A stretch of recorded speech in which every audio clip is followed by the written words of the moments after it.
Hello everyone, today let's keep looking at Poisson processes. QP143, we have a cafe with 3 different cooks. One prepares pancakes, one prepares waffles, and one prepares crepes. The time to make pancakes is exponentially distributed with rate parameter 1. The time to make a waffle is exponential with rate 2. And the time to make a crepe is exponential with rate 3. And all preparation times are independent. So in part A, what is the probability that 3 pancakes are finished before 2 waffles? So here just looking at pancakes and waffles, so we basically have pancakes coming at some exponential time. So maybe a pancake comes here, maybe a pancake comes here, and then sometime here maybe. And then we're also looking at waffles, which is an independent Poisson process. So we might have a waffle come here and then a waffle come here. Maybe we have a waffle come here. The time between pancakes is going to basically be exponentially distributed with rate parameter 1, and the time between waffles is going to be exponentially distributed with rate parameter 2. So the probability that 3 pancakes are finished before 2 waffles, well, we know that the third pancake is going to be gamma distributed, right? Because we have a Poisson process, basically the third arrival of a Poisson process. We know that's gamma distributed from everything that we've done so far.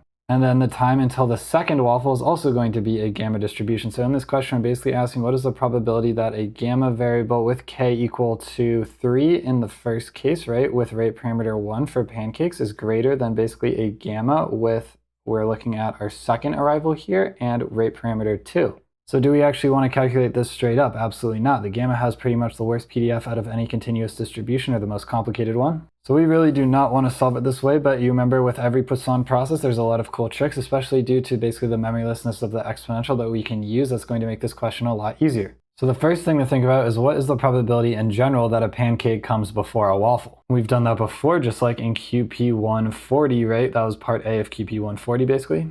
We know the probability that a pancake comes before a waffle is just going to basically be when we integrate from 0 to infinity all the possible places that our first pancake could come. So here, here, here, every single one. And then we have that PDF, right, that density right there. And then we multiply basically, because it's independent, the probability that the waffle comes after that point, right? So the probability that a pancake comes before a waffle, we're going to integrate over all the possible places that a pancake could come, our first pancake that is, and that is going to be from 0 to infinity of basically the PDF of this exponential with rate parameter 1, which we know is just going to be e to the power of negative t.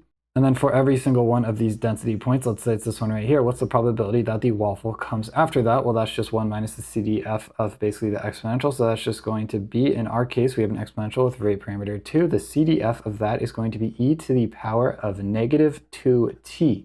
And we're integrating this with respect to t, obviously. So we're taking, again, all of these points that our first pancake could show up at, and we're saying, what is the probability of it showing up at that point times the probability that the next one comes after, and we're taking that over all the possible values. That's why we have this formula right here, right? Just like we did in QP140. And then this is a super easy integral to solve. This right here will simplify down to e to the power of negative 3t dt. So we take the antiderivative of that. We're just going to get negative 1/3 times e to the power of negative 3t, evaluated from infinity to 0. When we evaluate at infinity, we get 0. Then when we evaluate at 0, we get negative 1/3. We plug in 0 here, we just get a 1 there. So it's just going to be negative 1/3, which is equal to 1/3. Then again, you can pretty easily show that the probability that any exponential comes before another with different rate parameters is just going to be the rate parameter of the one coming before the other, right? So lambda 1 on lambda 1 plus the rate parameter of the other one, right? So I'm just going to stop deriving that every single time now, and we'll just use that as a fact in the future.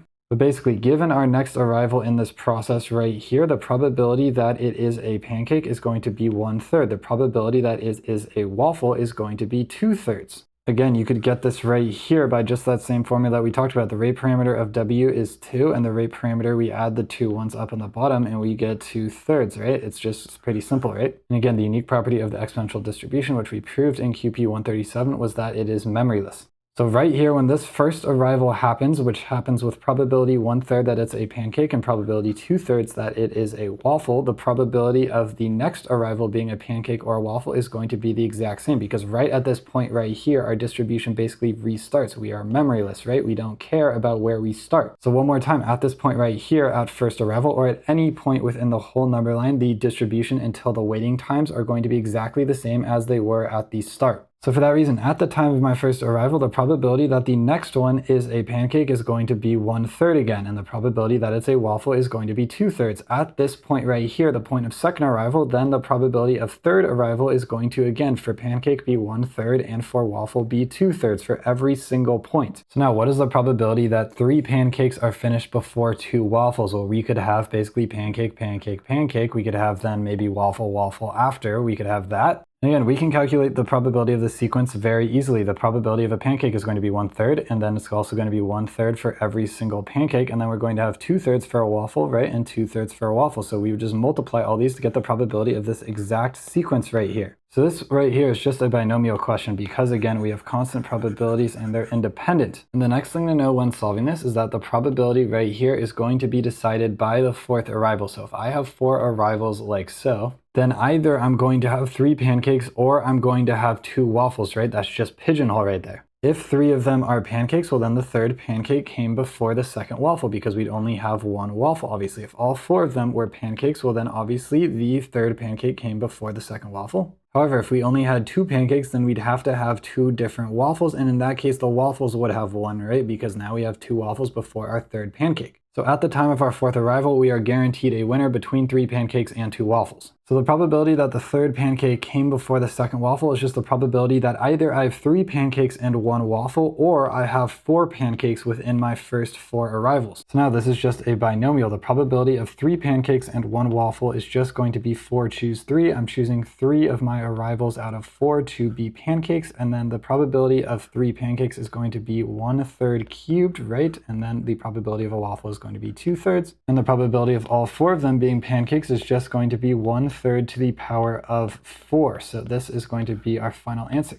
So this would just be equal to, well, our first term would be 8 on 3 to the power of 4. So 8 on 3 to the power of 4 plus 1 on 3 to the power of 4. So basically just 9 on 3 to the power of 4. 9 is 3 squared. We can cancel. We get basically just 1 on 3 squared, which is 1 on 9. It would also probably be easier actually to get this probability using the negative binomial. So how do we do that? You could just think about it as adding up the probability that we have 3 pancakes just off rip. So that would just be 1/3 cubed, right? So that's just going to be 1 on 27. So that's the probability that no waffles come before the 3rd pancake. Now we just need to add on the probability that exactly 1 waffle comes before the 3rd pancake. So if this right here is our 3rd pancake right here, the probability that exactly 1 waffle comes before it, well, it could either come here, here, or here. So we have 3 options that the first waffle could come in, and it has a 2/3 probability of coming. And then we have these 3 pancake ones, so we multiply that by 1/3 to the power of 3. And then obviously we don't want to add on the probability that 2 waffles come before the 3rd pancake, because that would lead our condition to not be satisfied, right? We want the probability that the 3rd waffle comes before the 2nd pancake. So that's just going to be the sum of these 2 right here. When you sum them up, this term right here is going to be 6 on 3 to the power of 4. And then we're going to have that 1 on 27 term. 6 on 3 to the power of 4 is just 2 on 3 to the power of 3, which is 27. So this is just going to be equal to here when we sum these up, 3 on 27, which again is 1 on 9. So once you recognize the patterns with these exponential distributions, they get really easy to solve, right? They just turn into basically discrete distributions because we have like constant probabilities right here. Now in part B, it's asking us what is the probability that the first pancake is finished before the first waffle and the first waffle is finished before the first crepe. So the answer to part A was 1/9. We're going on to part B. So we're being asked basically what is the probability that the first pancake is finished before the first waffle, which in turn is finished before the first crepe. And again, to solve this, we can make use of the memory list property of the exponential, right? So if this is my number line right here, we're asking what is the probability that our first thing that happens is a pancake, and then the next thing that happens that is unique is a waffle, and then the next thing that happens that is unique is a crepe. So again, we can do a very similar thing to what we did in part A. If our first event occurs right here, so either a pancake, a waffle, or a crepe, what is the probability that it was a pancake? So the probability that the minimum is going to be a pancake, again, I guess I'll rederive it one more time. We're taking the integral from 0 to infinity of the density of P at every single point, basically. So P here, P everywhere, and then we multiply the probabilities that W and C come afterward. Now my density of P would just be e to the power of -t. Basically the probability that these other 2 events come after, well, this one is expo with rate parameter 2, so we're going to have e to the power of negative 2t, and then this one is going to be expo with rate parameter 3, so e to the power of negative 3t we add on as well, and I'm not going to resolve this. But this again right here is just going to be a very simple integral. It's just going to give us at the end 1 divided by the sum of our rate parameters, which are 1, 2, and 3. So there is a 1 on 3 plus 2 plus 1, so 6 chance that it is a pancake as our first event. So the probability that our first arrival is a pancake is 1/6. And then if it was a pancake, now what is the probability that the next unique item to come is a waffle? Well, now we really don't care about the pancake part anymore. We're just looking at waffle versus crepe. So what's the probability of waffle coming before a crepe? Because the exponential distribution is memryless, it's going to have the exact same distribution as when we started right at this first arrival point. So now the probability that a waffle comes before a crepe, again by the same reasoning with this integral right here, we know it's just going to be equal to the waffle rate parameter, which is 2, divided by the sum of these two rate parameters, so 2 plus 3, which is going to give us 2/5. So this probability right here, the probability that pancake comes before waffle, which comes before crepe, is going to be 1/6. The probability that our first one is a pancake, and then independent of that, since memryless, right, since exponential distribution is memryless, we can multiply by the probability that a